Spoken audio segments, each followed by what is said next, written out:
আগামী 1 অক্টোবর 2024 তারিখ রাজশাহী আলো পত্রিকা, আমাদের স্থানীয় পত্রিকা এবং বহুল প্রচারিত, এটার 25টা বার্ষিকী।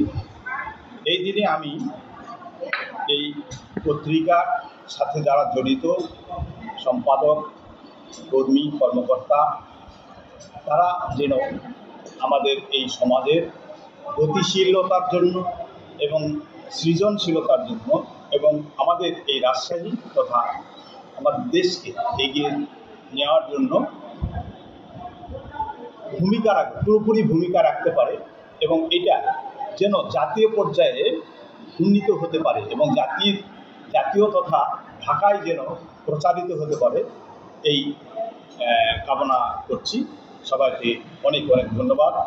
রাজশাহীর আলো চিরজীবী হোক।